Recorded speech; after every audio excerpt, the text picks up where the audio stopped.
Bueno, entonces la pregunta que vamos hoy día a nuestra clase número 20 y el título, la pregunta base que vamos a estar respondiendo es esta. ¿Es necesaria la seguridad de la salvación?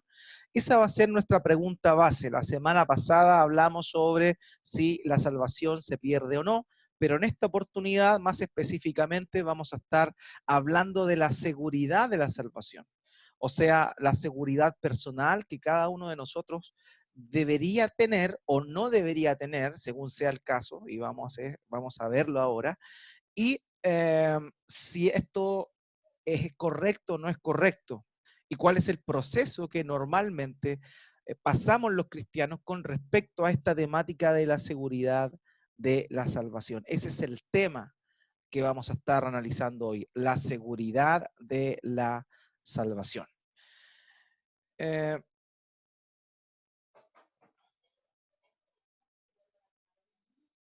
la pregunta número 1 dice lo siguiente.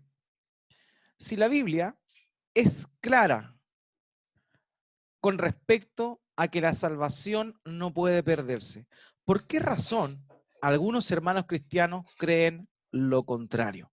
Esto es una buena pregunta porque muchos dicen, bueno, la palabra de Dios es una sola y pueden haber distintas interpretaciones, pero si el Espíritu Santo nos lleva a la verdad, ¿por qué hay hermanos que pueden llegar a pensar que la salvación se pierde, mientras que hay otros muy buenos hermanos, y lo que en nuestro caso, que creemos que la salvación no se pierde, y conforme a las Escrituras? Y la verdad es que esto se debe a que en la Biblia existe una tensión soteriológica. ¿Qué quiero decir con tensión soteriológica? Que hay textos que apoyan la solidez de la salvación que hemos recibido cuando la obra del Señor Jesucristo se hace efectiva en cada uno de nosotros. Entonces, eso es indudable. La semana pasada revisamos muchos versos que nos hablaban de que la salvación provenía del Señor y que Él nos sostenía, que Él nos mantenía firmes, que era Él quien había comenzado la buena obra y que iba a terminarla. Vimos también pasajes donde Él decía que nosotros, si somos sus ovejas, nadie nos puede arrebatar de su mano. Nos paseamos por Romanos capítulo 8, donde dice que ni lo alto ni lo profundo, ni ninguna otra cosa creada nos puede separar del amor de Dios que es en Cristo Jesús. Y así un sinnúmero de otros pasajes que nos muestran efectivamente que aquel que Dios ha salvado no puede irse o no puede apartarse, porque Dios permite que esta persona persevere en la fe. Y esa es la gran verdad que estuvimos hablando la semana pasada. Pero hay hermanos que, como les decía, creen que, conforme a la Escritura, esto no es así, sino que el cristiano podría eventualmente perder su salvación. Y esto sucede, ¿por qué? Porque hay dos perspectivas en esto. Está la perspectiva de Dios, es decir, lo que Dios hace con respecto a la salvación, y está la perspectiva del hombre, es decir, qué hace el hombre con la salvación que Dios le ha dado. Entonces, cuando nos enfocamos mucho en la perspectiva del hombre, es cuando viene precisamente este error o confusión al respecto de la pérdida de la salvación. Por ejemplo, vamos a estar viendo algunas cosas aquí más adelante. Hay algunos pasajes que señalan que aquellos que son creyentes deben permanecer y perseverar en Dios. Entonces, al encontrarnos con pasajes que dicen que la salvación es del Señor, que nadie nos puede arrebatar, que ninguno de los que el Padre le dio se va a perder, esos pasajes nos dejan claro que la salvación no se pierde. Sin embargo, hay otros pasajes que muestran y dicen literalmente que hay que permanecer y que hay que perseverar. Entonces son estas dos líneas, digámosla, la que producen cierta confusión en los hermanos. Entonces, ¿qué pasa? Existe una tensión que nosotros no debemos olvidar, que es lo que vimos hace un tiempo atrás, que se llama la soberanía de Dios y la responsabilidad del ser humano. Dios nos salva soberanamente. Está en función a su poder y a su designio el hecho de que nos haya salvado. Sin embargo, aquel que Dios ha salvado va a obrar de una forma determinada y el hombre va a ser responsable de permanecer en la palabra de Dios.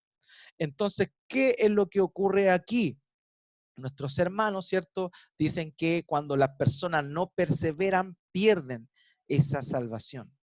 El punto es que aquellos que verdaderamente han sido salvados, sí o sí van a perseverar, mientras que aquellos que no han sido salvados, sino que han tenido ellos, han creído que Dios los ha salvado, pero realmente no han nacido de nuevo, estas personas claramente pueden volver atrás y, entre comillas, no mantenerse en la fe. Entonces no tenemos que confundir ambas cosas. Por un lado, la soberanía de Dios con respecto a la salvación y por el otro, la responsabilidad del ser humano a la hora de mantenerse en el camino del Señor, perseverar en santidad. Por ejemplo, vamos a ver unos pasajes que aparecen acá donde se describe esta tensión que yo les digo.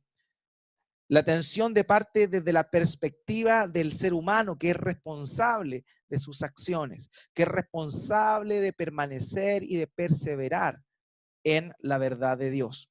Por ejemplo, aquí en Juan capítulo 8, versículo 31, note esto, dice, entonces Jesús decía a los judíos que habían creído en él, si ustedes permanecen en mi palabra, verdaderamente son mis discípulos.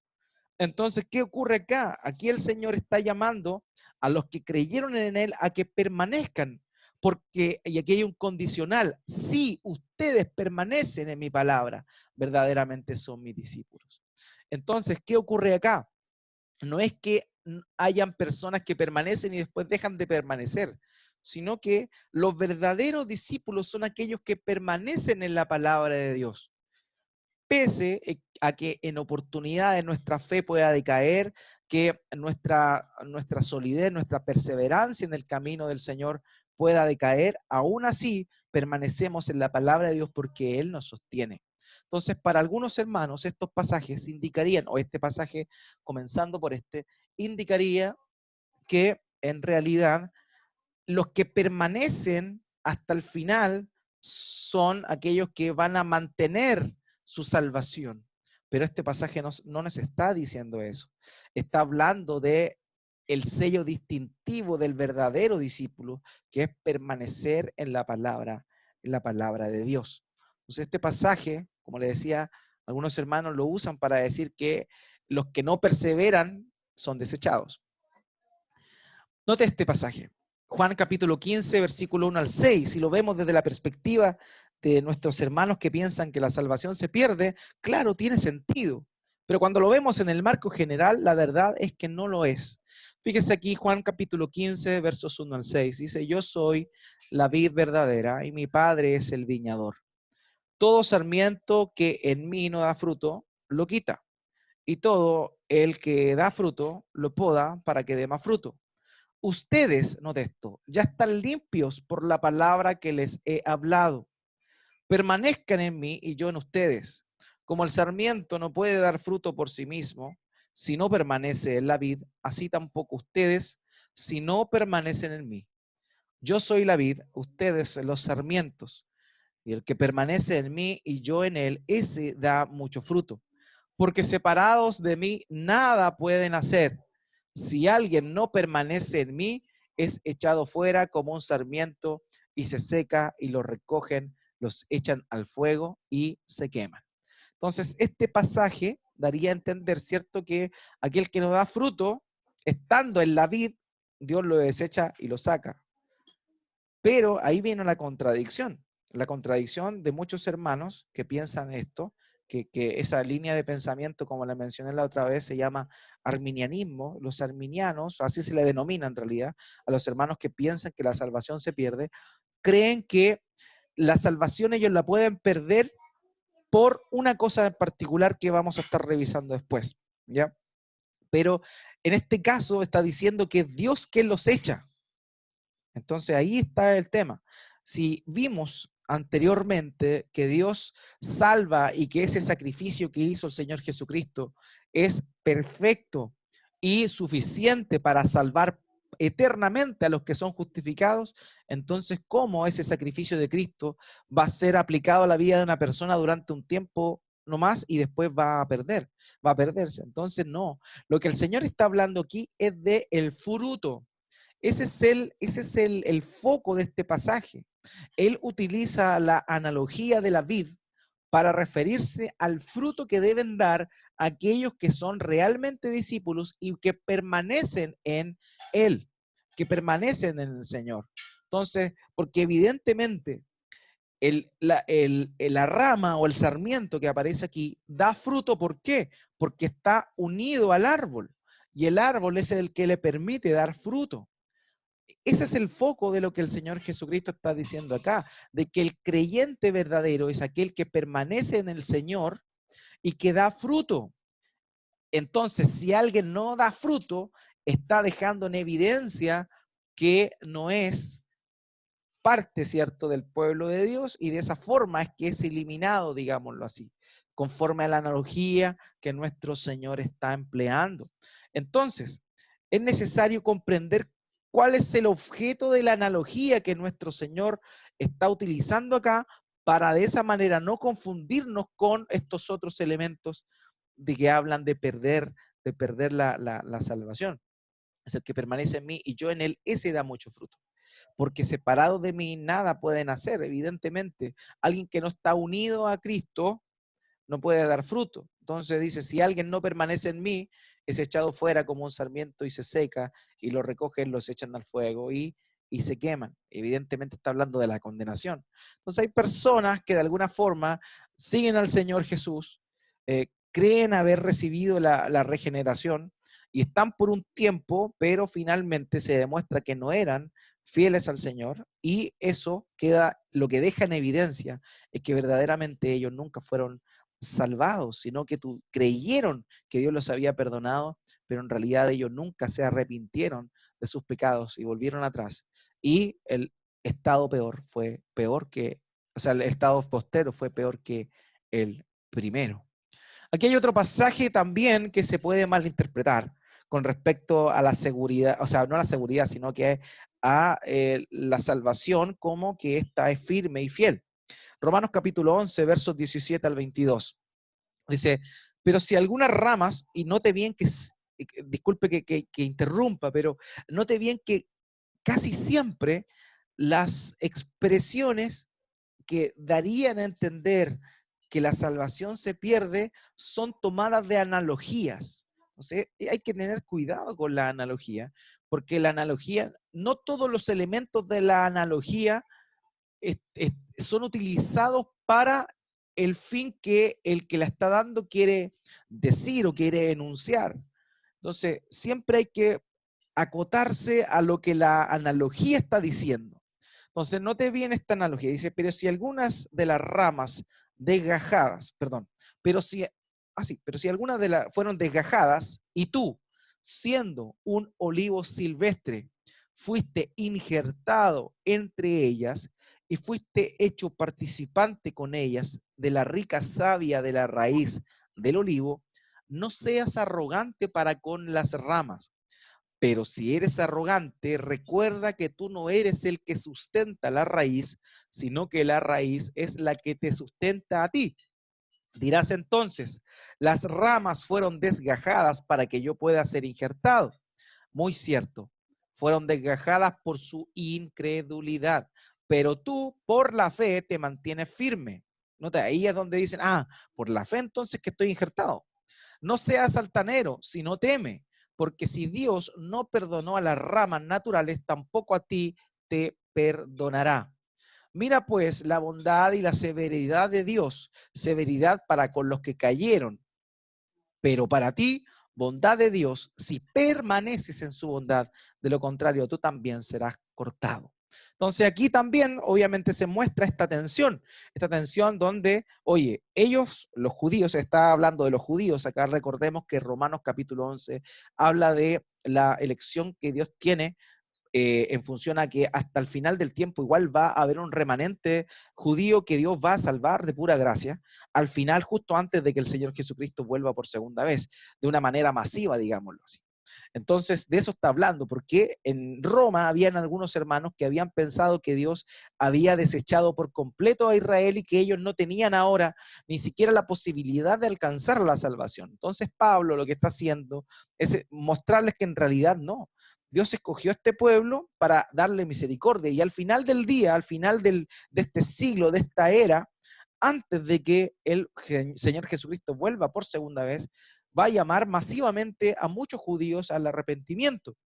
Entonces él le dice, tú que eres romano, que eres gentil, no te jactes de eso, no te jactes de la salvación, no te jactes de que Dios tiene consideración de ti por ser gentil, porque no la tuvo de ellos por ser judíos. Entonces, si no la tuvo de ellos por ser judíos, por incrédulos, si tú, siendo gentil, eres incrédulo y no permaneces en la fe, evidentemente Dios también te va a sacar. Entonces ahí es donde dicen, bueno, no es, la salvación se pierde. El punto aquí es que en realidad debemos notar que las epístolas son escritas de una manera genérica, es decir, son escritas a iglesias. ¿Se acuerdan que hace un tiempo atrás yo les hablé de una definición que fue Agustín de Hipona el que la hizo conocida?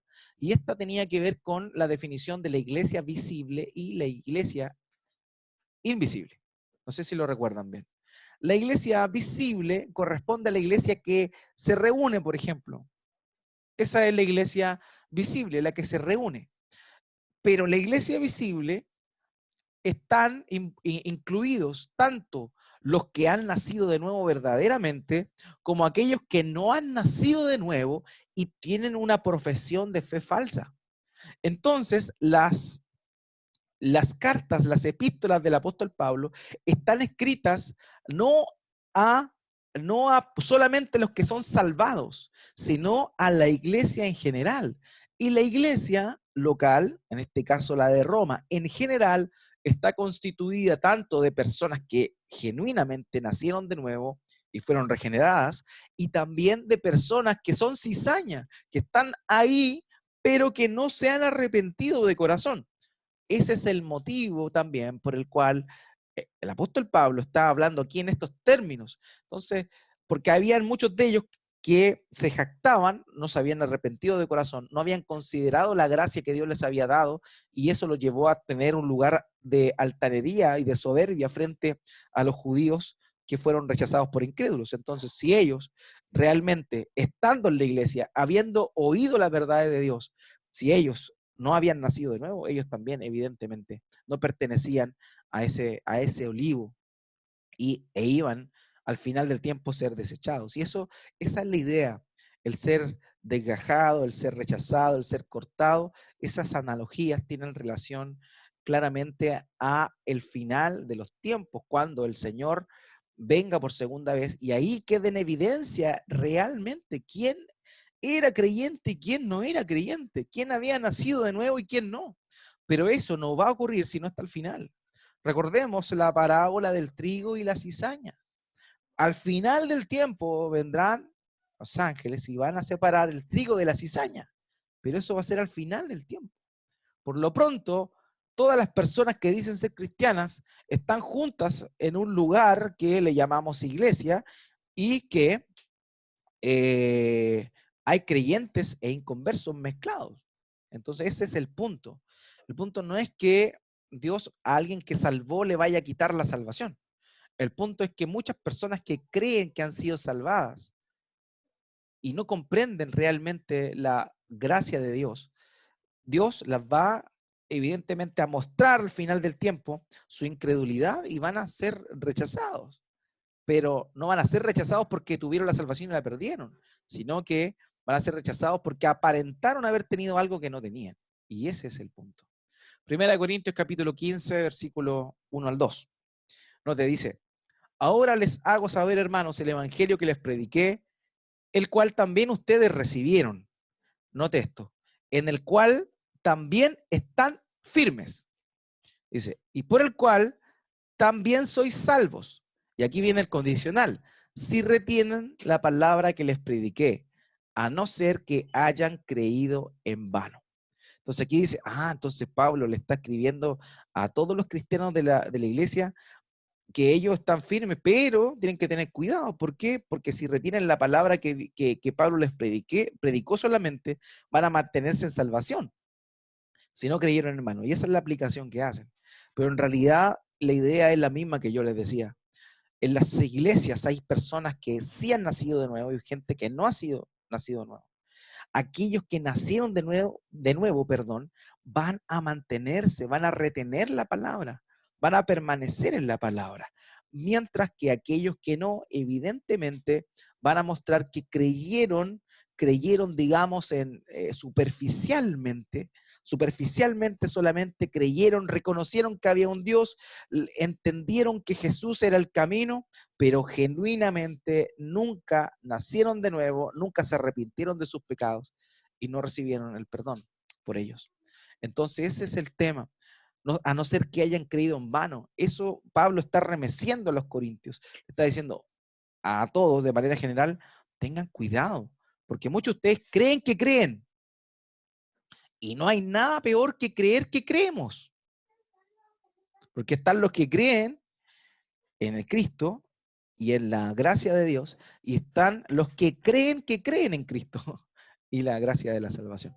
Entonces, ese es el gran problema. Entonces, Pablo le está hablando a este grupo, digamos, heterogéneo, en el cual hay salvos y en el cual hay gente que cree que es salvada, pero en realidad no ha nacido de nuevo. Y por eso es que emplea estos términos que darían a entender que la salvación podría perderse eventualmente, pero los pasajes que revisamos la semana pasada nos muestran que claramente esto no es así porque la salvación es dada por Dios de manera soberana.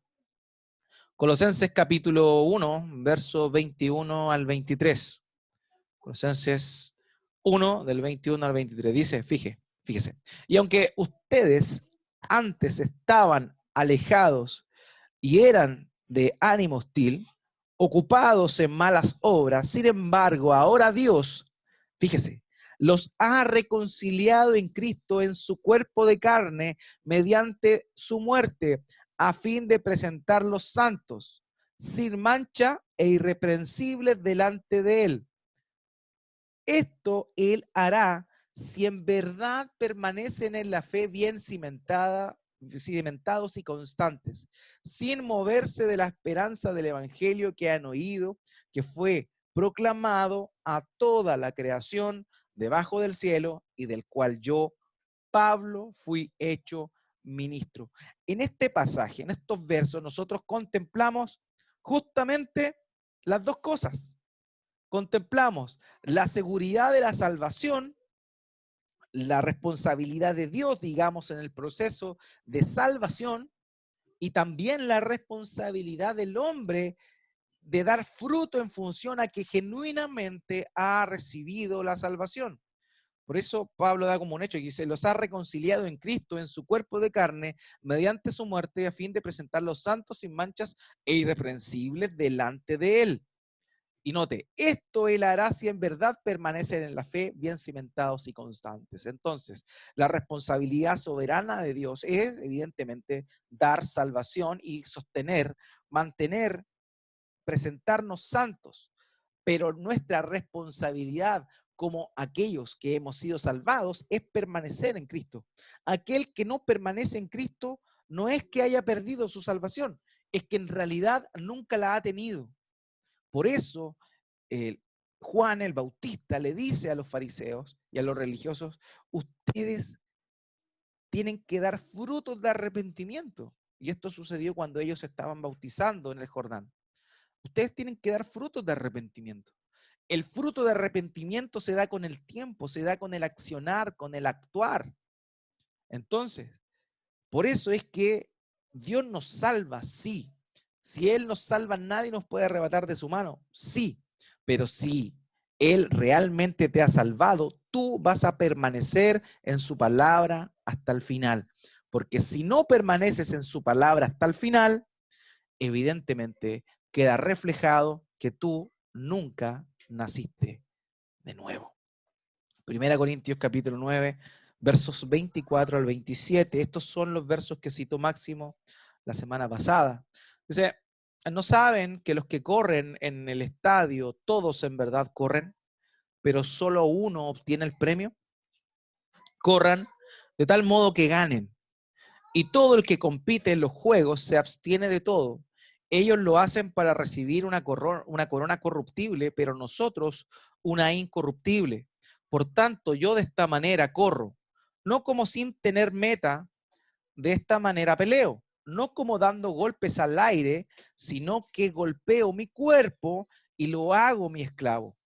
No sea que habiendo predicado a otros, yo mismo sea descalificado. Esta es la nueva Biblia de las Américas. Esta es la versión que estoy leyendo ahora.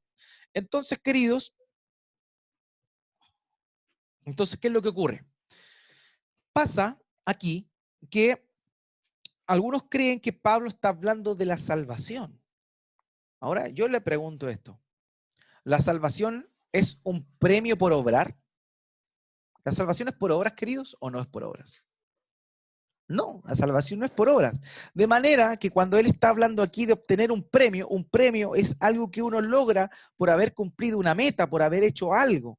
Y la salvación nosotros sabemos que no es eso. Pablo está hablando de el servicio que él presta a Dios a la hora de predicar el evangelio y de hacerlo como corresponde, absteniéndose de ciertas cosas con el fin de ser un fiel administrador de los misterios de Dios. Por tanto, aquí Pablo no está hablando de correr para ganar la salvación, porque nadie va a ganar la salvación por hacer algo. La salvación se obtiene solamente por gracia. Entonces, ¿de qué está hablando Pablo aquí? Como les decía, Pablo está refiriéndose a la forma en la cual uno debe servir a Cristo en su vida y cómo esto debe ser como corresponde, cumpliendo todas las reglas que corresponden.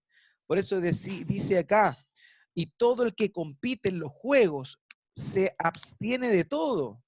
Entonces note cómo eso implicaría de alguna forma que él nos está refiriendo eventualmente a la salvación, sino a su servicio a Dios.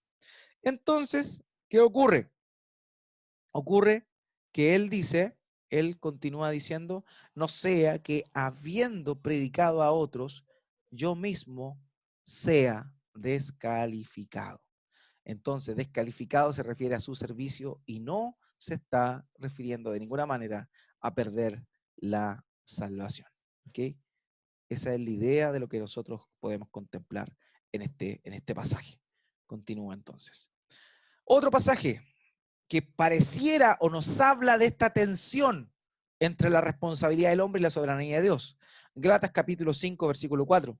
Dice, de Cristo se han separado ustedes que procuran ser justificados por la ley, de la gracia han caído. Note bien, de la gracia han caído. Entonces, ¿acaso Pablo está diciendo que las personas que están y reciben la gracia pueden caer de la gracia? ¿Acaso a eso se está refiriendo Pablo? Y la verdad, queridos, es que no. Pablo está llamando la atención a los Gálatas porque muchos de ellos confiaron en el Señor, pero ¿qué fue lo que ocurrió?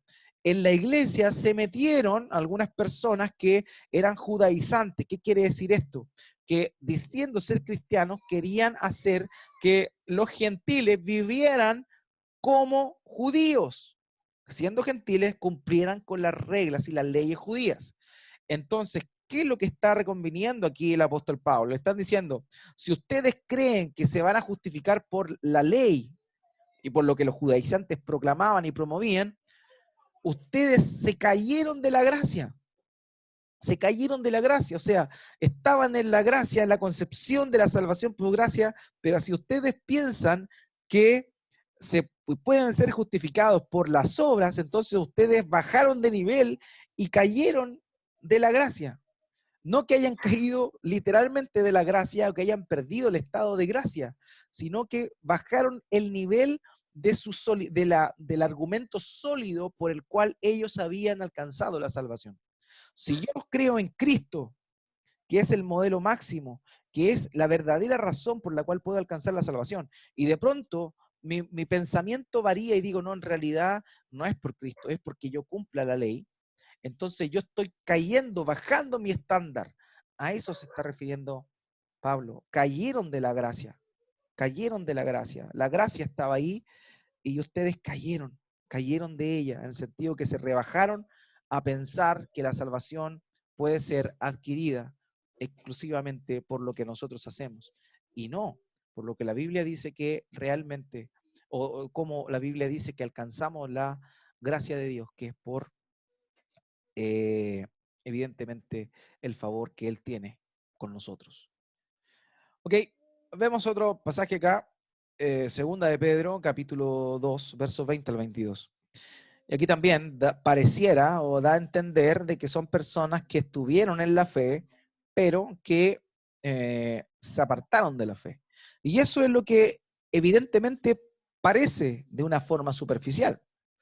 Porque cuando hablamos de apostasía, nosotros estamos hablando de personas que estuvieron en la iglesia, que fueron parte de la iglesia, que incluso algunos de ellos fueron hasta ministros, líderes, pastores, y que de pronto vuelven de la noche a la mañana o paulatinamente vuelven atrás y vuelven al mundo. Entonces, ¿estas personas perdieron su salvación? No, no perdieron su salvación. Nunca la tuvieron. Ellos vieron algunos vestigios de la gloria de Dios, pero ellos no fueron salvados.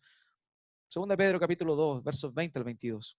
Porque si después de haber escapado de las contaminaciones del mundo, por el conocimiento de nuestro Señor y Salvador Jesucristo, de nuevo son enredados en ellas y vencidos, su condición postrera viene a ser peor que la primera.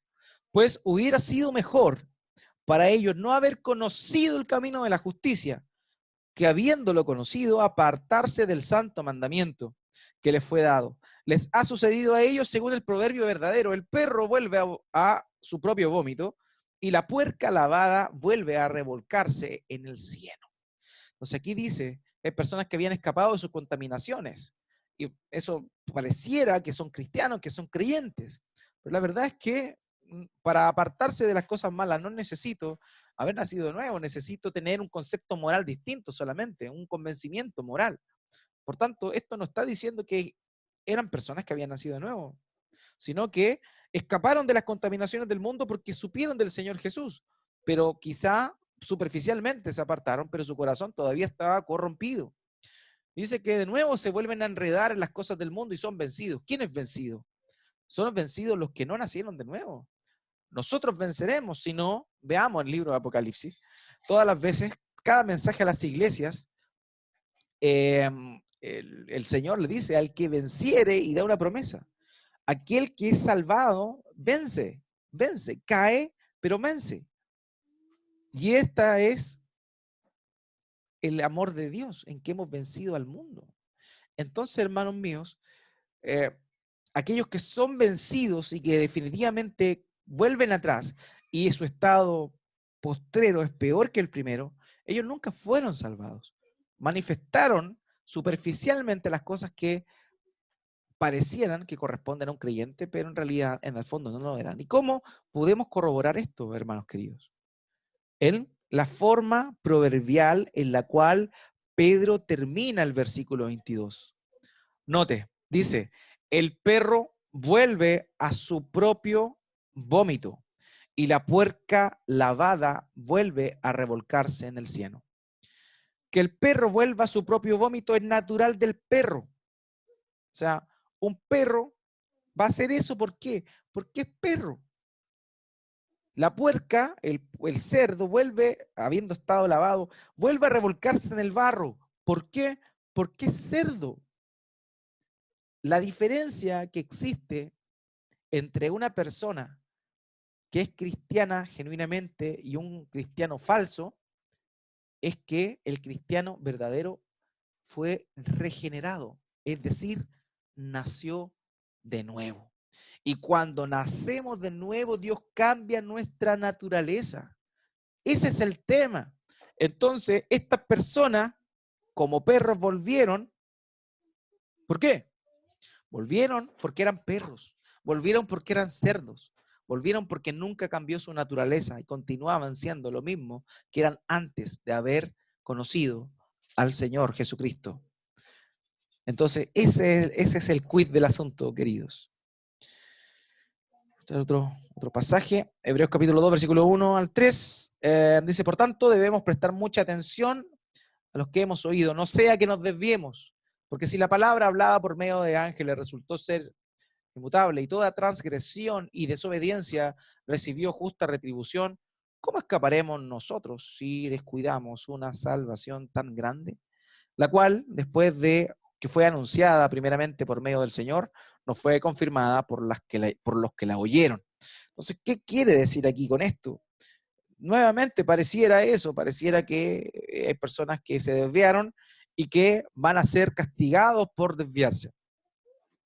Nuevamente vuelvo con el argumento de que las epístolas, las cartas son escritas para una iglesia de forma general, todas las personas que son parte de esa iglesia. Entonces, hay muchos que creían evidentemente que habían nacido de nuevo, pero que no lo eran y se desviaban y que tenían de alguna forma este acto o esta tendencia a irse de la fe definitivamente.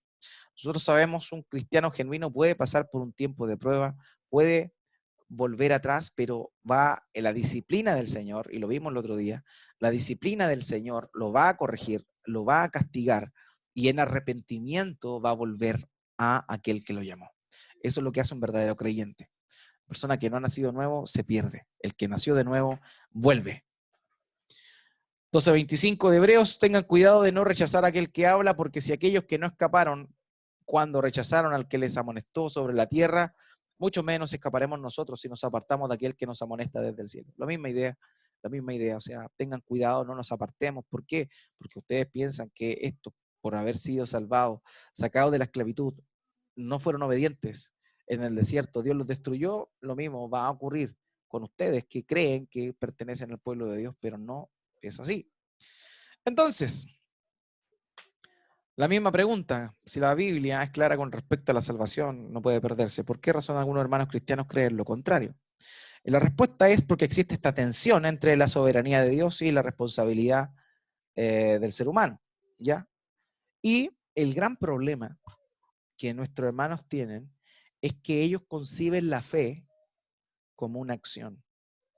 Entonces, como ellos conciben la fe como una acción de parte del hombre, eso significaría que si el hombre pierde su fe, va a perder su salvación. Y ese es el punto, digamos, más fuerte o el argumento en el cual están más convencidos nuestros hermanos que creen eso. Dicen que la fe finalmente la que te mantiene en la gracia. Voy a poner una cita acá de Jack Cottrell. Este hermano es un teólogo arminiano que efectivamente cree en que la salvación se puede perder. Note las palabras, note bien las palabras. Dice, nosotros no solo somos inicialmente justificados por fe, nosotros también permanecemos justificados por fe en la restauradora muerte de Jesucristo. O sea, ¿se da cuenta? Dice que permanecemos justificados. Él habla de una justificación no total, sino de una justificación parcial. Es decir, que el cristiano, hermano cristiano genuino, que cree, tiene esta cosmovisión, comillas, arminiana, cree que la justificación es condicionada a permanecer y tener fe. O sea, si yo pierdo la fe, pierdo la justificación. Pero hay un elemento importante aquí. El tema es que la justificación, nosotros no somos justificados porque queremos. Nosotros somos justificados porque el Padre nos justificó. ¿Se acuerda cuando vimos de la justificación hace unas cuantas semanas atrás? Es Dios quien nos justificó. Él, no nosotros a nosotros mismos. Por tanto, no depende de nuestra fe el permanecer en el estado de justicia. Él nos justificó una vez y para siempre. Entonces nosotros no necesitamos permanecer en un estado de justificación, porque si Él nos justificó una vez, somos justificados para siempre. Entonces ese es el error, el creer que la justificación no es total, sino que es parcial, y lo otro es pensar en la fe como algo que el ser humano hace para retener la gracia de Dios. Es como que Dios te dio la salvación, ya hombre, recibiste la salvación, ahora tienes que tener fe, porque cuando pierdes la fe, pierdes la salvación. Es decir, la salvación dependería de nosotros. Y eso es lo que está equivocado. La salvación no depende del hombre. La salvación es de Jehová. La salvación es del Señor, no es de nosotros. Si la salvación dependiera de nosotros, evidentemente la perderíamos, como es lo que piensan estos hermanos, pero no depende de nosotros. La salvación depende de Dios. ¿Por qué? Por la obra del Señor Jesucristo en la cruz. Por tanto, continúo la cita. La caída de la gracia ocurre entonces cuando la fe en la sangre de Jesús muere. ¿Se da cuenta? O sea, ellos piensan que logran perder la salvación cuando la fe muere. O sea, si la fe muere, perdimos la salvación. Eso es lo que piensan estos hermanos. Una pregunta acá, al parecer.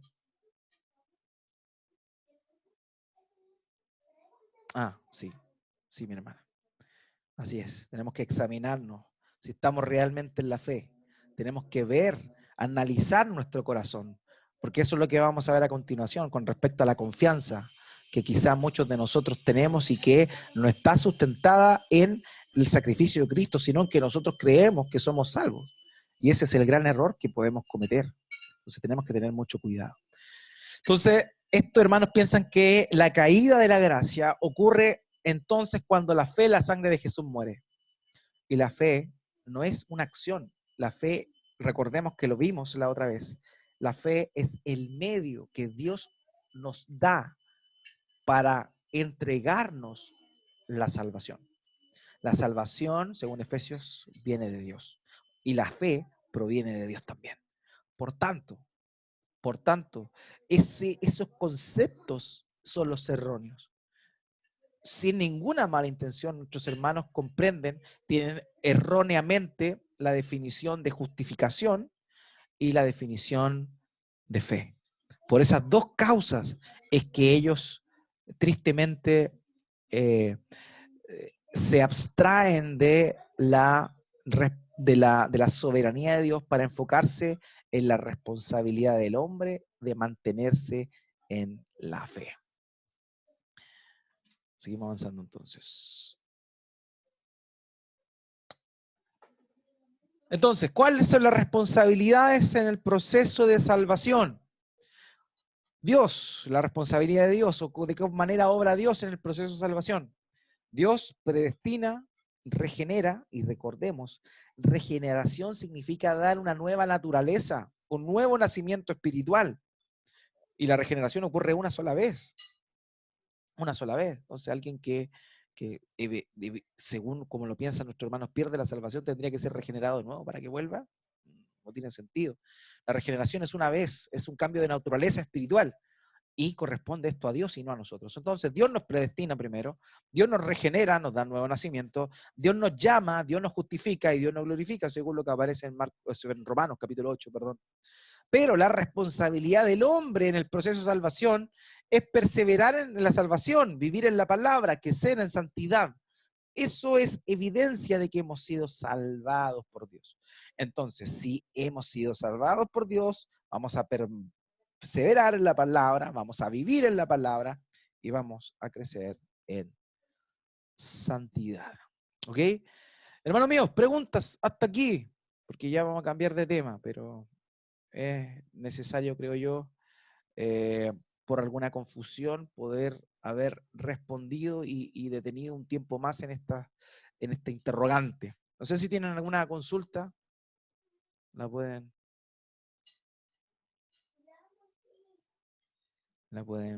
decir, escribir, no sé, como sea, como quieran. Aquí hay una pregunta.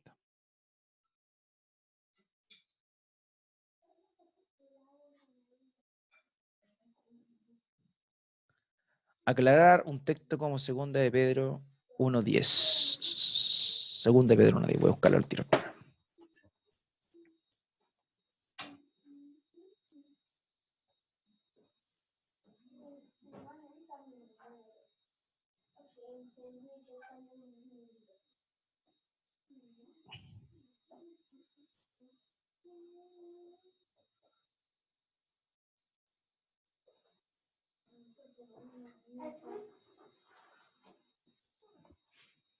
Segunda de Pedro, capítulo 1, versículo 10. Así que, hermanos, sean cada vez más diligentes para hacer firme su llamado y elección de parte de Dios, porque mientras hagan esto nunca caerán. Según lo entiendo, contextualmente aquí, no se está refiriendo a la, a la caída de la fe o a la pérdida de la salvación, sino más bien está hablando, como bien mencionó alguien aquí, a vivir en santidad. Eso es lo que está diciendo. Voy a leer desde los versículos anteriores para que notemos que efectivamente está hablando de la santidad. Dice, versículo 8, pues estas virtudes, al estar en ustedes, al abundar, no los dejarán estar ociosos ni estériles en el verdadero conocimiento de nuestro Señor Jesucristo. Porque el que carece de estas virtudes es ciego o corto de vista, habiendo olvidado la purificación de sus pecados pasados. Así que, hermanos, sean cada vez más diligentes para hacer firme su llamado y elección de parte de Dios, porque mientras hagan estas cosas nunca caerán, pues de esta manera les será concedida ampliamente la entrada al reino eterno de nuestro Señor y Salvador Jesucristo. Entonces, efectivamente, se está refiriendo aquí a la santidad, a la vida en santidad, y no a la seguridad de la salvación. Sobre la seguridad de salvación, ahí no entendí mucho. La salvación está condicionada, aquí la hermana Denise está haciendo una pregunta, que es buena pregunta. Entonces, la salvación está condicionada a creer solo en la Biblia. Mira, la salvación consiste en creer el Evangelio. El Evangelio es la buena noticia que proviene de la terrible noticia de la condición del ser humano. Todo ser humano nace en este mundo perdido. Todos nacemos con una inclinación al pecado. Todos, de forma natural, lo que aflora es lo pecaminoso, lo egoísta y no lo bueno. Entonces eso deja en evidencia que hay una corrupción en el corazón de todos nosotros de forma natural. Entonces, ¿qué es lo que sucede? El Evangelio, la venida del Señor Jesucristo, justamente nos venía a decir que la condición del hombre, lo que merecía, era la justicia de Dios.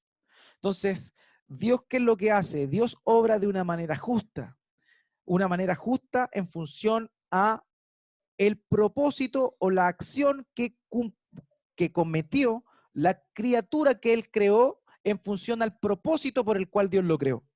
Dios nos creó originalmente para que le obedezcamos, para que le sirvamos, pero Adán y Eva se corrompieron y producto de eso, todos nosotros somos corrompidos y no buscamos a Dios, desobedecemos a Dios, hacemos nuestra propia voluntad. Entonces, ¿qué es lo que pasa? Jesucristo vino a decir, ¿saben qué? Ustedes deberían saber que van a recibir el juicio de Dios, pero yo les traigo la buena noticia. Y la buena noticia es que ustedes no tienen que ir a ese lugar, no tienen que recibir la justicia de Dios porque yo me voy a entregar a mí mismo en tu lugar y el pecado que tú hiciste no va a recaer en tu cuenta, sino en mis espaldas. Entonces Jesús carga en su espalda, carga en su cuerpo toda la culpa del pecado. Pero la culpa del pecado ¿de quién? De quienes confían, creen en Jesucristo como realmente es, que es Dios hecho carne, el Salvador, pero a la vez se arrepienten de sus pecados. Esas son las dos cosas, las dos respuestas ante el Evangelio. Eso produce la salvación. La salvación es producida cuando tú, primeramente, reconoces que eres un pecador, que solamente buscas el mal y que si Dios tuviera que hacer un juicio, y de hecho lo va a hacer, en tu persona, tú serías culpable, porque no has cumplido el propósito por el cual Él te creó. Entonces, tú te arrepientes de tus pecados. En primer lugar, sientes dolor en tu corazón por fallarle a tu Creador. Sientes dolor en tu corazón por fallarle a las personas que amas. Tú te dueles Pero también el segundo paso importante es el cambiar. El arrepentimiento no solo implica remordimiento, sino también cambio. Es decir, yo ahora voy a cambiar aquellas cosas que yo sé que son malas. Yo ya no las quiero hacer. Yo voy a renunciar a ellas. Eso también es arrepentimiento. Entonces, arrepentimiento más fe en el Señor Jesucristo y lo que Él hizo en tu favor. Porque si tú no crees en que Él cargó la cruz en tu lugar, en que Él verdaderamente era el Hijo de Dios, en que Él verdaderamente era el Dios hecho carne y vino a cargar tu pecado, si tú no crees en eso, tú vas a tener que presentarte delante de Dios aquel día y pagar tú por tus propios pecados. Y ese castigo justo es el juicio eterno. El Evangelio es el que trae salvación. La salvación viene por arrepentirnos de nuestros pecados y creer en Cristo como aquel que es el Hijo de Dios y que llevó nuestros pecados en la cruz del Calvario. Y eventualmente, luego de eso, luego de hacer esas dos cosas, arrepentirse y creer, seguir a Jesús. Eso es la única forma en la cual nosotros podemos ser salvados. Entonces, en función a la pregunta que hizo la hermana Denise, ¿la salvación está condicionada a creer solo en la Biblia? La salvación está condicionada a creer en el Evangelio que aparece en la Biblia. Por tanto, sí tiene cierto sentido lo que la expresión que está diciendo ahí, pero tiene que ver específicamente con creer en el Evangelio y todo lo que eso conlleva. Entonces, eso es la salvación. De esa manera recibimos la salvación. Por tanto, volviendo al tema, eh, la responsabilidad, entonces Dios predestina, regenera, hace nacer de nuevo, llama, justifica, glorifica, mientras que el hombre persevera en la salvación, vive en la palabra de Dios y crece en santidad. Entonces, cuando nosotros sí nos mantenemos diligentes, como decía el pasaje que Maxi citaba, eh, si nosotros nos mantenemos haciendo lo que aparece en el versículo 1 de primera de Pedro capítulo, perdón, de segunda de Pedro capítulo 1, versículo del 5 en adelante, dice, añadir, obrando con toda diligencia, añadan a su fe virtud, virtud conocimiento, conocimiento dominio propio perseverancia, perseverancia piedad, a la piedad fraternidad, fraternidad y a la fraternidad amor. Entonces todas estas virtudes tienen que ver con el proceso de santificación. Entonces si nosotros nos enfocamos en el proceso de santificación, eventualmente no caeremos en la tentación del pecado, no caeremos en pecado. Entonces no truncaremos nuestra vida en santidad. Eso es lo que se está refiriendo ese pasaje. Entonces, continuamos. Pregunta número 2. Imagínense, recién vamos a la pregunta número 2, pero ya las otras son más cortitas, así que no se preocupen. Lo que pasa es que quería dejar claro esto. Espero haberlo dejado claro, de verdad. Espero haber sido claro en la explicación de estos pasajes para que no hayan dudas. Y si tienen dudas, por favor, escríbanlas igual. Vamos a detenernos y vamos a contestarlas. Entonces, pregunta número 2. ¿Hay personas que tienen una falsa seguridad de salvación? O sea, ya habiendo visto el tema de la salvación, ¿hay personas que tienen una falsa seguridad de salvación? Y la respuesta es efectivamente. Y ese es el gran problema que produce confusión sobre el tema de la salvación. Hay muchos que creen estar salvados y tienen una falsa seguridad. Y se engañan a sí mismos pensando que cuentan con el favor de Dios cuando en realidad no han sido salvados. Por tanto, hay personas que tienen una falsa seguridad de salvación. Dicen, ah, bueno, yo creí en Jesús, yo creo que Él es Dios, así que Dios me va a salvar. Yo hice una oración una vez y con esa oración yo recibí la salvación, así que puedo vivir mi vida como sea, total, yo ya estoy salvado. Y pueden estar seguros y autoconvencidos de eso, pero esa es una falsa seguridad, porque ellos no pueden tener una seguridad genuina y verdadera. Y en la Biblia nosotros encontramos con muchas personas que tienen esa falsa seguridad. Y precisamente esas son las personas que pareciera que perdieron su salvación, pero en realidad nunca la tuvieron. Ellos creyeron que habían sido salvados, pero nunca se arrepintieron. Su corazón los engañó. Jeremías capítulo 17, versículo 9, más engañoso que todo es el corazón. Y sin remedio, ¿quién lo comprenderá? Hermanos, ¿quién comprenderá el corazón? Hay muchos que creen que están justificados delante de Dios, pero no lo están. Y están equivocados porque su seguridad nace de sí mismos y no de Dios. Si no me cree, note este pasaje, Mateo capítulo 7, verso 21 al 23. Palabras terribles.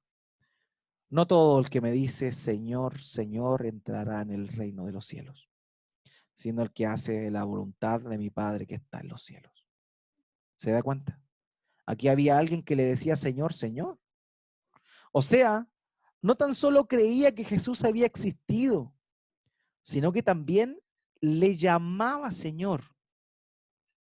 ¿Acaso Romanos 10 no dice que si tú crees en tu corazón y confiesas en tu boca que Jesús es el Señor, serás salvo?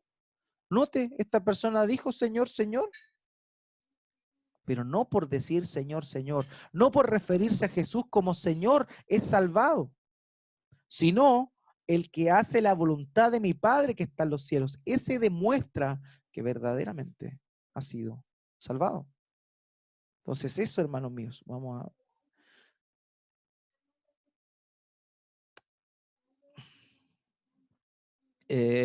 vuelvo un poquito, dice el pastor, entonces sí, Dios es nuestra vida y su favor siempre está para con nosotros. No quiere decir que somos dignos de salvación.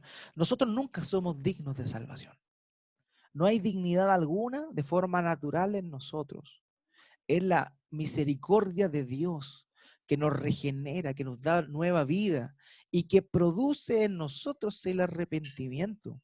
Porque esa es otra cosa que, bueno, para los que se vienen conectando hace poco tiempo con la iglesia, lo enseñamos hace un tiempo atrás. El arrepentimiento, el hombre lo tiene que hacer, pero en realidad Dios pone ese arrepentimiento, Dios pone la iniciativa al arrepentimiento de nosotros. Por tanto, no hay nada que nos haga dignos de salvación. El único digno es el Señor Jesucristo.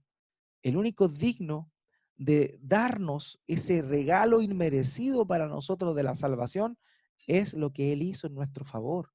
De manera que lo que pasa es que cuando nosotros vivimos una vida en santidad, cuando amamos, permanecemos en su palabra, eso demuestra que hemos sido salvados.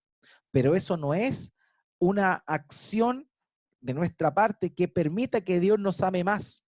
No, en esto conocemos el amor, en que Dios envió a su Hijo a morir por nosotros. Esto es el amor, no que nosotros hayamos amado a Dios, sino que Él nos amó primero. Fue Dios quien nos amó primero. Él nos dio salvación. Por tanto, cuando vivimos en santidad, amamos su palabra, lo que estamos demostrando es que Dios nos amó y nos salvó. Es un fruto de, es una evidencia de. Ese es el tema, esa es la idea. Aquí Máximo decía, la falsa certeza de la salvación proviene de una falsa doctrina de la salvación. Claro, efectivamente, una falsa o una errónea enseñanza de la salvación genera precisamente una falsa certeza, una falsa convicción de la salvación. Porque hay quienes piensan que, claro, Dios me salvó, entonces si Dios la salvación no se pierde, estoy listo. Pero no entienden que la santificación, el ser un discípulo del Señor Jesús, el ser fiel a su palabra, es un fruto de haber sido salvado. Entonces, si yo no estoy permaneciendo en Él, no permanezco en su palabra, entonces yo no nací de nuevo, así de sencillo. Entonces, claro, la falsa certeza, está bueno ese aforismo, me gustó. La falsa certeza de la salvación proviene de una falsa doctrina de la salvación. Está súper buena tu aforismo, me gustó. Continuamos entonces. Entonces, muchos me dirán en aquel día, Señor, Señor, nuevamente, Señor, Señor. Y está haciendo un énfasis ahí, un énfasis. Cada vez que un hebreo repetía algo, estaba enfatizándolo. Señor, Señor. Y note lo que van a decir aquí estos. ¿No profetizamos en tu nombre? Y en tu nombre echamos fuera demonios. Y en tu nombre hicimos muchos milagros. Entonces les declararé, jamás los conocí, apártense de mí los que practican la iniquidad. Se da cuenta que hay personas que tenían una falsa seguridad, creían que Jesús era el Señor, pero superficialmente, porque en su corazón verdaderamente no se habían arrepentido. Ellos creían que conocían a Dios, pero ¿saben qué? Jesucristo no los conocía a ellos. Y eso es lo que le pasó a los hijos de Esceva en el libro de los Hechos. Ellos vieron que Pablo echaba fuera a los demonios. Entonces ellos dijeron, oye, en el nombre de Jesucristo, aquel que predica Pablo, te echamos fuera, le decían a los demonios. ¿Y qué le dijeron los demonios? Oye, nosotros conocemos a Jesús, sabemos quién es Pablo, pero ustedes quiénes son. Y eso pasa, muchas personas creen hacer cosas para Dios, pero en realidad no. En realidad están haciendo las cosas por rebote, pero no porque conozcan a Dios, no porque conozcan al Señor Jesucristo. El Señor Jesús le dice, jamás los conocí, apártense de mí, los que practican la iniquidad. Lucas 18, 10 al 12 nos muestra la historia de este hombre, ¿cierto? Una parábola que el Señor Jesucristo nos enseña acá. Dos hombres subieron al templo a orar. Uno era fariseo y el otro era recaudador de impuestos. El fariseo, puesto en pie, oraba para sí de esta manera: Dios, te doy gracias porque no soy como los demás hombres, estafadores, injustos, adúlteros, ni aun como este recaudador de impuestos. Yo ayuno 2 veces por semana, doy el diezmo de todo lo que gano. Imagínense el hombre justo. Pero ¿saben qué? ¿Saben qué? El Señor Jesús termina esta parábola diciendo que cuando terminó de orar el publicano, el recaudador de impuestos, el recaudador de impuestos, descendió justificado, pero no este fariseo que se creía justo. Hay muchas personas que tienen una falsa seguridad porque creen que hacen. Tu seguridad no está en lo que tú haces. Lo que tú haces es fruto de que tú has sido salvado. Tu seguridad tiene que estar en Cristo y en ninguna otra cosa. Juan 8:41, ustedes hacen las obras de su padre. Ellos le dijeron, nosotros no nacimos de fornicación, tenemos un padre, es decir, Dios.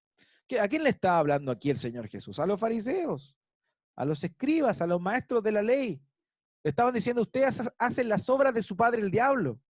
Pero ellos dijeron, no, nosotros tenemos un solo padre y nuestro padre es Dios. ¿A dónde? No eran hijos de Dios. Ellos pensaban que sí lo eran. Gálatas capítulo 6, versículo 3. Porque si alguien se cree que es algo no siendo nada, se engaña a sí mismo. Y eso es lo que le pasa a muchos. Ellos creen que son algo, creen que son hijos de Dios, pero no son hijos de Dios y se engañan a sí mismos. Entonces vemos cómo hay personas que pueden tener una falsa seguridad de la salvación. Ahora, la pregunta número 3. ¿El cristiano verdadero puede tener seguridad de su salvación? Y la respuesta, queridos, es que sí.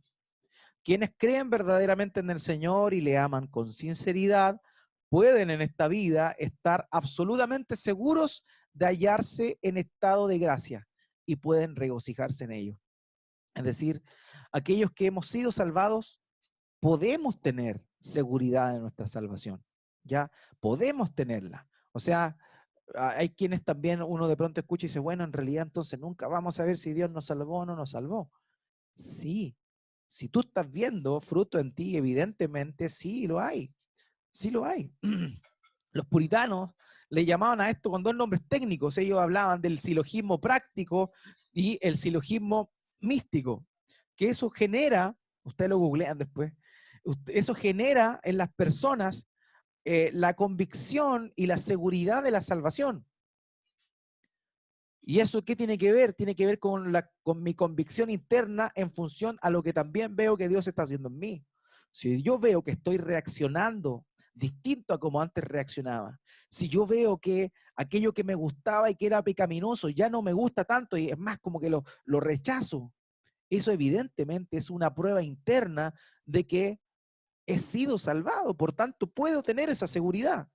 Entonces sí, quienes creen verdaderamente en el Señor, al ver la sinceridad con que le aman, pueden estar seguros en esta vida de que Dios les ha salvado. Vamos a ver qué regalo.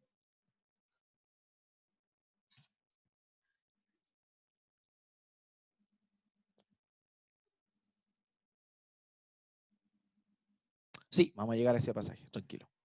Entonces, ¿el cristiano verdadero puede tener seguridad de su salvación? Sí, hermano, nosotros podemos tener seguridad de nuestra salvación como creyentes, función a lo que yo les decía. Romanos capítulo 5, versos 2 y 5 dice, por medio de quien también hemos obtenido entrada por la fe a esta gracia, en la cual estamos firmes, y note bien, y nos gloriamos en la esperanza de la gloria de Dios. Podemos gloriarnos en la esperanza de la gloria de Dios. Y continúa el versículo 5 diciendo, y la esperanza no desilusiona porque el amor de Dios ha sido derramado en nuestros corazones por medio del Espíritu Santo que nos fue dado. Entonces, podemos gloriarnos en la esperanza de Dios porque el amor de Dios fue derramado en nuestro corazón por medio del Espíritu Santo. Y eso nosotros lo podemos notar, podemos sentirnos amados, podemos experimentar aquello. Primera de Juan capítulo 2, versículo 3. En esto sabemos que lo hemos llegado a conocer si guardamos su mandamiento. ¿Se da cuenta? Nosotros podemos saber si efectivamente somos salvos en esta vida. ¿Cómo? Por las cosas que la Escritura nos muestra. Si hemos llegado a conocer a Dios genuinamente, vamos a guardar, a atesorar, a obedecer los mandamientos que Él nos ha dado paulatinamente en un proceso de santificación. Vamos a caer, sí, pero vamos a pararnos y vamos a continuar adelante. Eso es evidencia de que verdaderamente hemos llegado a conocer a Dios. Ahora, pregunta número 4.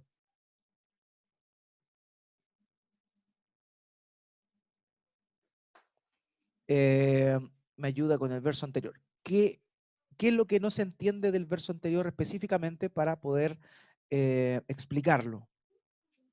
No sé si es ese. Primera de Juan capítulo Romanos 5. Perfecto. Vuelvo atrás. Romanos 5:25. Dice, por medio de quien también hemos obtenido entrada, evidentemente está hablando del Señor Jesucristo, por la fe a esta gracia en la cual estamos firmes. Es decir, Dios, por medio de Jesucristo, nos da entrada al reino de los cielos y esa gracia de Dios nos permite estar firmes. Y como estamos firmes, nos gloriamos en la esperanza de la gloria de Dios. ¿A qué se refiere en la esperanza de la gloria de Dios? Se está refiriendo a la esperanza que tenemos nosotros en el plan que Dios nos ha dado con respecto a la salvación. O sea, nos gloriamos en que Dios nos haya salvado y que Él manifieste su gloria por medio de esa redención que nos ha brindado. Entonces, cuando dice luego, y la esperanza no desilusiona, es decir, esta esperanza que tenemos, que es la redención final, el perdón completo de nuestros pecados y la gloria eterna, dice que esta esperanza, a eso se refiere, a la gloria eterna, no desilusiona. ¿Por qué? Porque el amor de Dios fue derramado en nuestro corazón.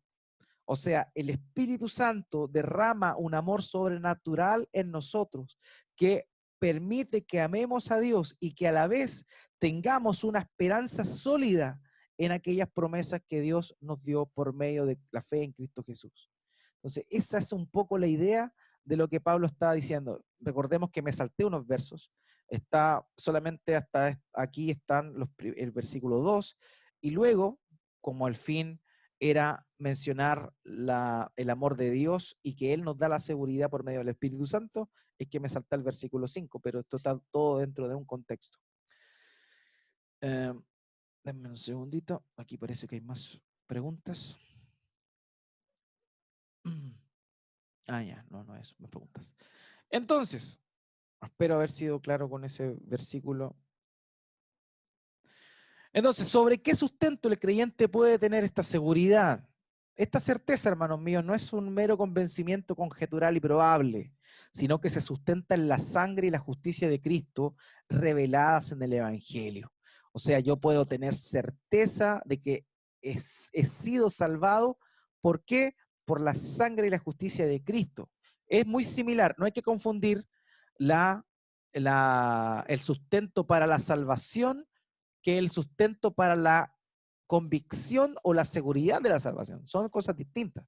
Evidentemente están relacionados, pero no podemos juntarlas, ¿ok? O sea, estamos hablando ahora de la seguridad de la salvación. Nosotros podemos estar seguros de que Dios nos ha salvado, no en función a conjeturas ni probabilidades, sino que esta seguridad la sustentamos en la sangre y la justicia de Cristo que fue revelada por medio del Evangelio.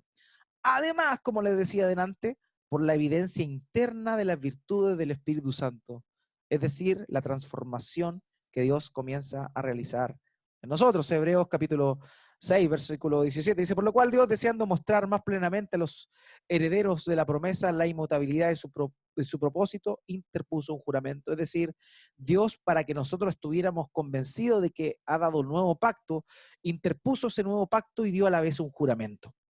Hebreos capítulo 7, versículo 2. Por eso Jesús ha venido a ser fiador de un mejor pacto. Nosotros estamos bajo el pacto de gracia. Y el pacto de gracia, que está de forma general, el nuevo pacto está dentro del pacto de gracia. Recordemos que el Señor Jesucristo es un fiador de un mejor pacto, un pacto perfecto, un pacto eterno. Y como Él se entregó por nosotros, nosotros podemos tener seguridad de que verdaderamente hemos sido salvados. Primera de Juan capítulo 3, versículo 14. Nosotros sabemos que hemos pasado de muerte a vida porque amamos a los hermanos. El que no ama permanece en muerte. Y aquí vemos una evidencia interna. Aquí vemos una virtud del Espíritu Santo transformando nuestra vida. Podemos tener convicción de que hemos nacido de nuevo. ¿Cómo? Cuando amamos a los hermanos.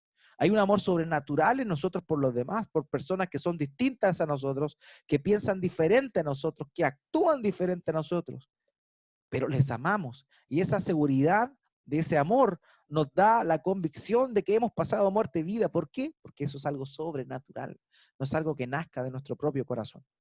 Entonces eso es una evidencia.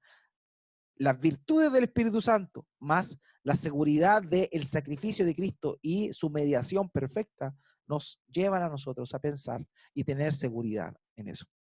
Ahora, esta pregunta también es importante. Pregunta número 5. ¿Un creyente genuino puede carecer de la seguridad de la salvación? Y aquí yo varias veces, a modo testimonio le cuento, hay muchos creyentes que yo puedo dar fe que sí son creyentes, que bueno, sobre todo al principio de su caminar en el Señor decían, bueno, yo no sé si soy cristiano, yo no me siento seguro porque no tengo esa tranquilidad en mi corazón, todavía me siento culpable, siento que he fallado al Señor, entonces yo no sé, no siento seguridad de que Dios me ha salvado. Entonces, sí, un creyente genuino puede carecer de la seguridad de la salvación, pero al principio de su vida. ¿Por qué? Porque al ver su pecado, al ver la santidad de Dios, evidentemente hay una brecha tremenda. Ahora, si yo pienso que depende de mí, obviamente voy a carecer de esa seguridad. Pero si yo confío en la obra de Cristo, en realidad yo de esa forma puedo tener tranquilidad frente a eso. Entonces, muchos creyentes luchan en un principio porque no tienen esa seguridad. Sin embargo, al paso del tiempo será capacitado por el Espíritu Santo para conocer las cosas que le son dadas gratuitamente por Dios. O sea, el paso del tiempo debería producir en un creyente la convicción de salvación, en un creyente genuino. No estoy hablando de falsos creyentes y falsas esperanzas. Estoy hablando de un creyente genuino en función a los frutos que vemos que la Biblia habla de aquellos que realmente nacieron de nuevo. Romanos 5, 8, perdón, versículos 15 al 16, que el texto que delante cita un hermano por ahí. Pues ustedes no han recibido el espíritu de esclavitud para volver otra vez al temor, sino que han recibido un espíritu de adopción como hijo de Dios, por el cual clamamos a Abba Padre. El espíritu mismo da testimonio a nuestro espíritu de que somos hijos de Dios. O sea, aquí vemos nosotros claramente que el Espíritu Santo pone esa convicción en nuestro corazón. De manera que puede que al principio no la tengamos, pero sí en el paso del tiempo vamos a tenerla. O sea, una persona que verdaderamente ha sido salvada puede que al principio dude de su salvación, pero en medida que vaya avanzando su vida de fe, va a saber que Él le ha salvado y va a tener esa convicción. Primera de Juan, capítulo 4, versículo 13. En esto sabemos que permanecemos en Él y Él en nosotros, que nos ha dado su Espíritu. Y eso no depende de nosotros, sino que se depende de Dios. Si nosotros entendemos que hemos recibido el Espíritu de Dios, sabemos que podemos permanecer en Él. Sabemos que no tenemos problema alguno con respecto a eso. Ahora, Y aquí viene lo otro que también le mencionaba sobre los hermanos que se confunden y piensan que pueden perder la salvación. Dicen, bueno, entonces los que dicen que son salvos, siempre salvos, pueden vivir unas vidas licenciosas, pueden vivir en pecado. Total, si ya pecaron, o sea, si ya fueron salvados, por mucho que pequen, no van a perder su salvación. Y ahí es donde entra esta confusión. Por eso es que respondemos esta pregunta, la pregunta número 6, la final. ¿Esta seguridad puede inducir a los hombres al libertinaje? O sea, ¿la seguridad de la salvación puede inducir a un cristiano genuino a pecar deliberadamente? Y la respuesta es un rotundo no, hermanos. Un corazón que tiene paz y gozo en el amor y la gratitud de Dios es llevado a la obediencia y no al libertinaje.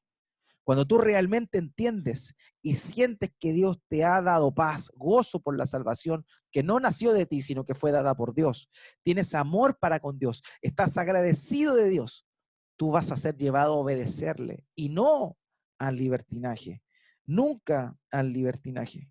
Entonces eso es tan importante, queridos, que lo sepamos y que lo tengamos muy claro. Nadie va a tener una vida licenciosa. Nadie que ha nacido de nuevo va a tener una vida licenciosa.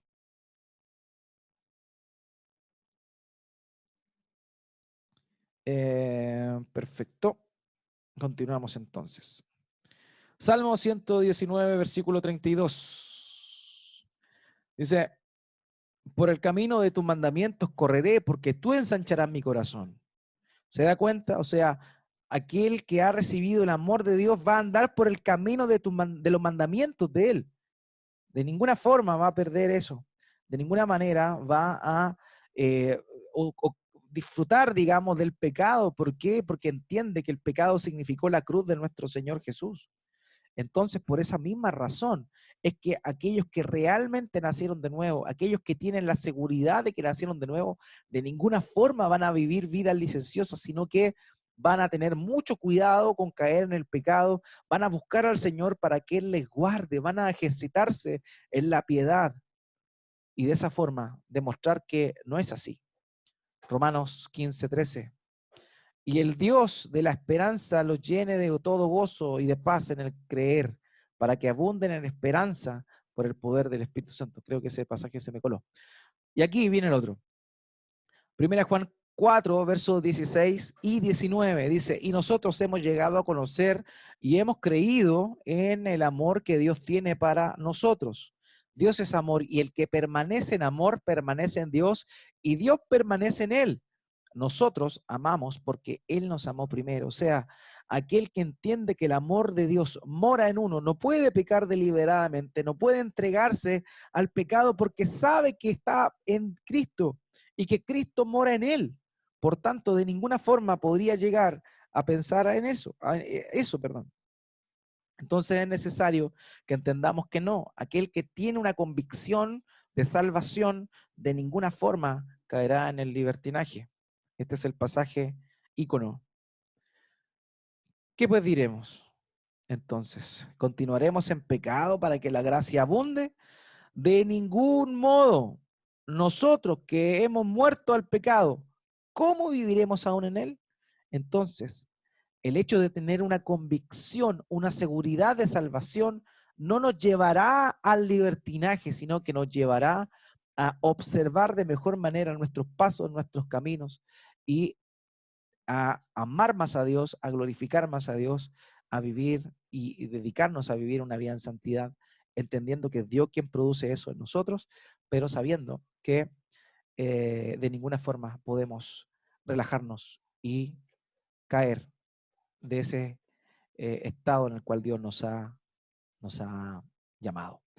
Entonces, hermanos míos, eso era lo que tenía para hoy con respecto a este capítulo 20 sobre la seguridad de la salvación.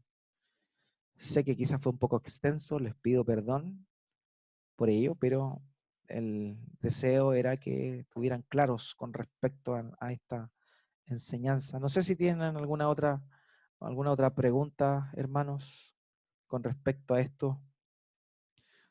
Dale nomás, por favor.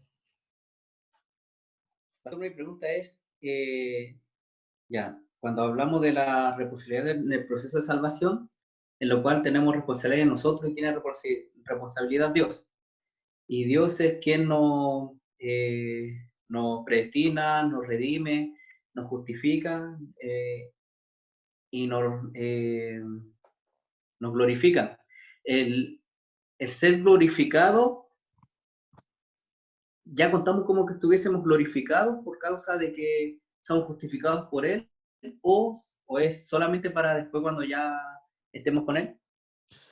Bueno, ¿Es es ese proceso básicamente de- lo mismo máximo de la idea de la santificación. Desde la perspectiva nuestra, nosotros estamos en un proceso de santificación, sin embargo, Dios nos dio una santidad posicional. En el caso de la glorificación, porque el texto de Romanos 8 dice, y a los que justificó, a esto glorificó. Y habla en Sí, pasado, ¿cierto? Entonces, a eso te refieres tú. Entonces, el punto es que, claro, Dios ya nos glorificó. El punto es que nosotros, como no estamos en el estado definitivo, en el estado final, luego de es la verdad. resurrección de la muerte y luego del juicio, todavía no sentimos o no experimentamos nosotros esa glorificación. Pero esa glorificación ya fue alcanzada ¿cuándo? Cuando el Señor Jesucristo ascendió, luego de haber resucitado. En ese momento, Él fue glorificado y nosotros con Él. Porque recordemos que el Padre le dio al Hijo sentarse en su trono y el Hijo permite que nosotros nos sentemos con Él en su trono. Entonces, cuando Cristo asciende, nosotros en Cristo, lo que la otra vez le decía la doctrina que se llama la unión mística con Cristo, en esa unión mística con Cristo nosotros ya estamos glorificados, pero todavía no llega el punto en el cual esa glorificación va a ser evidente para nosotros o la vamos a experimentar. Eso va a ocurrir en el estado eterno, luego de la resurrección de los muertos y el juicio final en el cielo nuevo y la tierra nueva. Recién ahí nosotros vamos a experimentar ese estado de gloria. Sin embargo, por medio de la obra de Cristo, nosotros ya fuimos glorificados. Ya, Bueno, vale. Maxi. Bueno, Maxi. Sí, que exacto. ¿Alguna otra pregunta, hermanos? Es el momento para hacerla. Aprovechemos. Varios se nos quedaron en el camino, se fueron desconectando de a poquito. Les dio hambre, parece. La hermana tiene una pregunta. A ver, vamos, hermana Grisel, la escuchamos. Sí. Es que de su palabra el Señor dice que todos nosotros tenemos un libro anotado todos nuestros pecados, ¿no es cierto? ¿Dice eso o no? Que Sí, tenemos un está el, libro está el libro, sí, donde está anotado todo lo que hicieron los hombres. y todo, en general. Todos. Pero el Señor dice que la tierra, ni uno solo, pero ni uno solo es salvo. O sea, todos somos pecadores, Todos somos ¿ya? pecadores. Sí. Pero con la gracia del Señor, porque Él los redimió, porque Él nos justificó nuestros pecados, hasta ahí, yo sé que hasta ahí nosotros llegamos, pero las personas que siguen haciendo lo mismo, eso igual el Señor lo tiene, porque todos vamos a padecer, delante de Él vamos a padecer a una, como dice el Señor, los que son muertos en Cristo pero todos tienen, no, si vamos a Sí. tener nosotros una justificación o no, eso quiero saber, pastor. Ya, Gracias, pastor. ya, mi hermana. Mire, Si lo vamos que a ser pasa, justificados. sí, lo que pasa es que todos vamos a comparecer ante el juicio de Dios. Todos. Todos y cada uno de nosotros vamos a comparecer ante el juicio de Dios. La única diferencia es que cuando llegue el día del juicio, aquellos que hemos confiado en Cristo, que nos hemos arrepentido de nuestros pecados, ese va a ser válido el sacrificio de Cristo en nuestro lugar, de manera que no iremos a condenación. Eso va a pasar con nosotros. Pero los demás, los que no han confiado en Cristo, cuando lleguen a ese juicio, como no está Cristo mediando a favor de ellos, ellos evidentemente van a recibir, ¿qué? Van a recibir la condenación y también el castigo, digamos, lo específico o un castigo gradual en función a los pecados que cometieron. ¿Ya? Mientras que nosotros no vamos a tener que dar cuenta por nuestros pecados en el sentido que estos no nos van a llevar a condenación. Pero sí, las obras que hacemos van a ser digamos, sopesadas, y en función a esa prueba vamos a recibir galardón, premios o pérdida. Esa es la diferencia. O sea, nuestros pecados fueron perdonados, perfecto, pero cuando lleguemos a ese lugar delante de Dios en aquel juicio, para nosotros el juicio no va a ser para ver qué grado de castigo tendremos. ¿Por qué no tendremos castigo? Puesto que hemos confiado en Cristo. Nosotros vamos a llegar a ese tribunal, pero lo que se va a medir en ese tribunal va a ser nuestra obediencia al Señor, nuestra fidelidad al Señor, nuestro servicio al Señor, y conforme a eso vamos a recibir galardones o premios o bien pérdidas. Y las pérdidas no quiere decir que van a ser cosas negativas, sino que no vamos a ganar. Esa es la idea. Por eso Pablo habla y dice que es necesario que todos comparezcamos ante el tribunal de Cristo. Y ahí en 1 de Corintios capítulo 3, el apóstol Pablo habla de las recompensas o pérdidas que cada persona va a tener que dar en función a su servicio, en su servicio a Dios.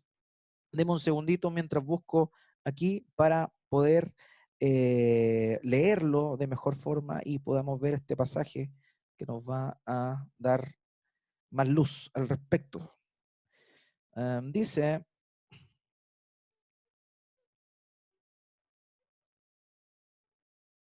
Dice 1 Corintios capítulo 3, versículo 10 en adelante, dice, conforme a la gracia de Dios que me fue dada, yo como sabio arquitecto puse el fundamento y otro edifica sobre él, pero cada uno tenga cuidado cómo edifica encima. Fíjense que Pablo está hablando de su servicio a Dios y del servicio a Dios de otras personas.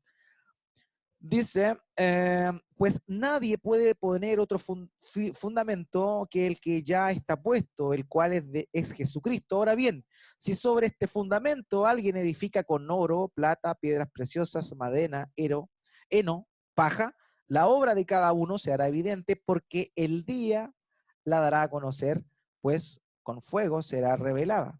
El fuego mismo probará la calidad de la obra de cada uno. Si permanece la obra de alguien que ha edificado sobre el fundamento, recibirá recompensa. Si la obra de alguien es consumida por fuego, sufrirá pérdida, sin embargo, él será salvado, aunque así como a través del fuego. Entonces ahí está hablando Pablo ¿de qué? De que van a haber premios, galardones, conforme a qué, al servicio a Dios. Si tú serviste a Dios con lo mejor, como correspondía, con oro, piedras preciosas, evidentemente esa obra va a permanecer y va a ser contada a favor, pero si tú serviste a Dios de una manera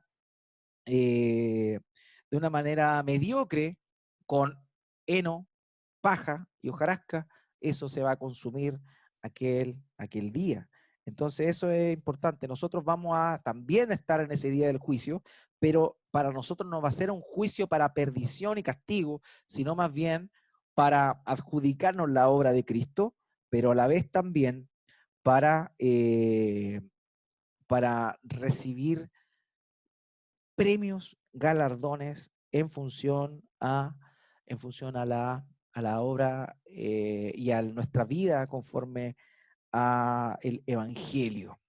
Otro pasaje que quiero contarle al respecto de esto es 2 Corintios capítulo 5, del versículo 8 al 10. 2 Corintios capítulo 5, versos 8 al 10, dice, pero cobramos ánimo y preferimos más bien estar ausentes del cuerpo y habitar con el Señor. Pero eso, ya sea presentes o ausentes, ambicionamos agradar al Señor, porque todos nosotros debemos compadecer ante el tribunal de Cristo para que cada uno sea recompensado por sus hechos estando en el cuerpo, de acuerdo con lo que hizo, sea bueno o malo. O sea, todos vamos a dar cuenta del Señor, sea bueno o malo, pero en este caso lo malo que hicimos no va a ser para perdición, sino en realidad para premios o pérdidas. Aquí hay una pregunta, dice, pastor, si yo conozco mi propósito en la tierra, pero sigo el camino del Evangelio, aún así seré salvo. No entendí la pregunta. Si yo conozco mi propósito en la tierra, si no conozco. Sí, yo conozco, perdón. Es decir, si no conozco mi propósito en la tierra, pero sigo el camino del Evangelio, aún así seré salvo. Mira, es que el propósito es evidentemente recibir la salvación, es creer en el Evangelio. Dios manda a todos los hombres a que se arrepientan y crean en el Evangelio. La Biblia es clara en mostrarnos eso. Él manda a todos los hombres eso. Entonces, lo más importante es arrepentirse y creer en el Evangelio. Eso es lo único que te da salvación. Ahora, con respecto a entender mi propósito en la tierra, no sé a qué quizás se está refiriendo con ello. Tal vez como a una misión específica, quizás. La verdad, y no comprendo. No comprendo mucho a qué se refiere ahí. Sí, por favor, si puede clarificarlo, me ayudaría de mejor manera a responder.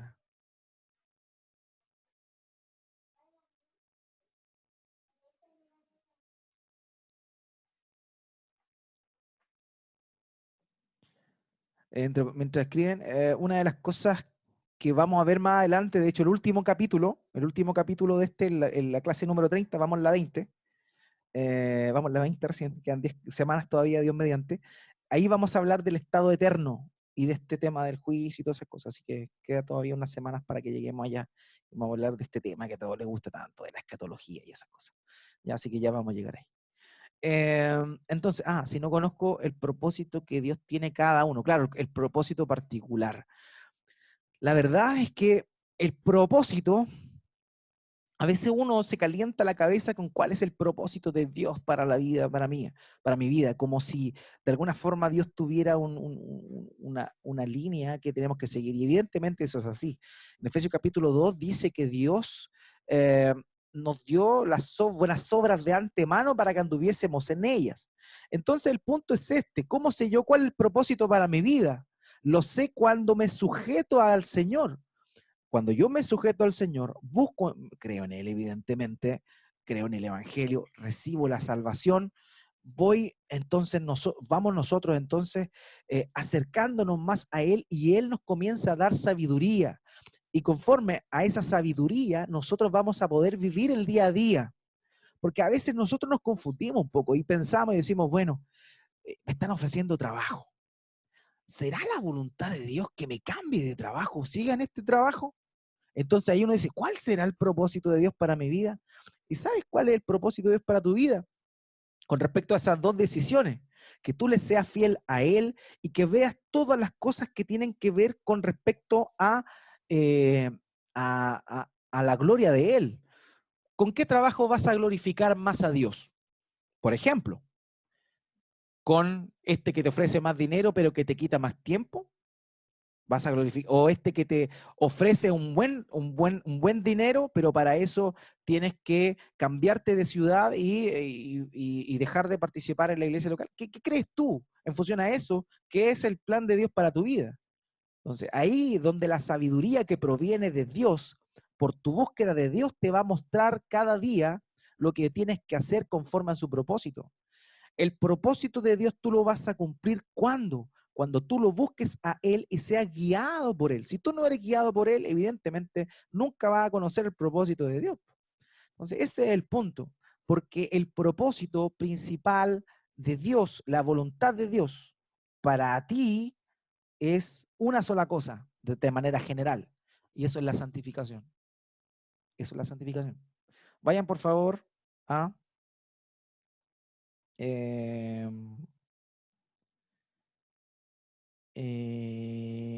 permitido.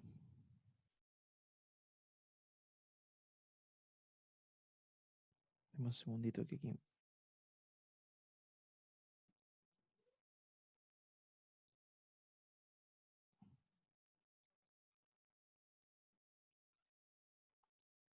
Primera de Tesalonicenses capítulo 4, versículo 3. Primera de Tesalonicenses capítulo 4, versículo 3. ¿Quieren saber cuál es la voluntad de Dios? Aquí está. Esta es la voluntad general de Dios, hermanos amados. Pues la voluntad de Dios es vuestra santificación. Por tanto, si tú quieres saber si estás en la voluntad de Dios, es necesario que lo que estés haciendo esté de acuerdo al proceso de santificación de Dios en tu vida. Entonces, para que conozcamos las obras que Dios preparó de antemano para que anduviésemos en ellas, es necesario estar firmes en el Señor, firmes en su camino, firmes siguiendo a nuestro Señor Jesucristo.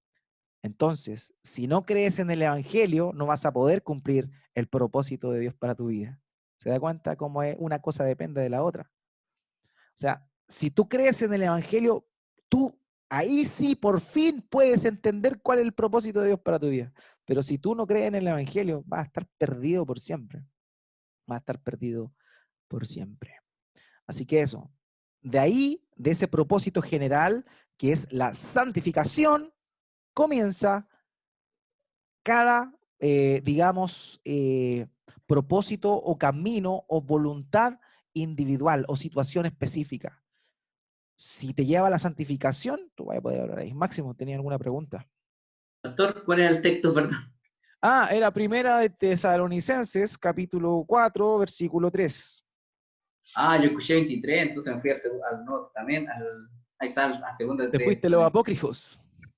Sí, Primera de Tesalonicenses, capítulo 4, versículo 3. Ese ya, es el... gracias, pastor. No, por nada, hermano. Ese es el pasaje entonces, amado. Bueno, eso. ¿Alguna otra pregunta o ya les bajó el hambre? Son las 2. A mí igual ya me cruje el estómago. Así que vamos a dejarlo hasta aquí. Siempre es un placer ver sus rostros, pese a que no estemos cara a cara. Tengo pensado en la tarde, como la otra vez que tuvimos que suspenderlo, hacer un tiempo, como hoy día, ¿cierto? Bueno, todos los domingos, esto es importante que lo entendamos. Los cristianos celebramos la resurrección del Señor Jesucristo todos los domingos, no solamente hoy, por ser Semana Santa, ¿ok? Eso es importante. Nosotros todos los domingos celebramos la resurrección de Cristo. De hecho, la razón por la cual nos reunimos el domingo es porque el día domingo fue el día que resucitó el Señor. Así que esto es, ustedes tienen que tenerlo más que claro a esta altura ya. Todos los días domingo nosotros celebramos la resurrección del Señor. Sin embargo, la fecha no es propicia, ¿cierto?, para volver a recordarlo. De manera que pretendo, como fue fallido la otra vez, hacer un tiempo de devoción y reflexión en la resurrección del Señor Jesucristo en la tarde. En la tarde, espero que no tenga problemas técnicos como la otra vez.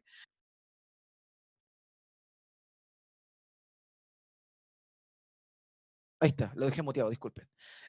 Como la otra vez, a las 7 por medio de Facebook Live, ¿ok?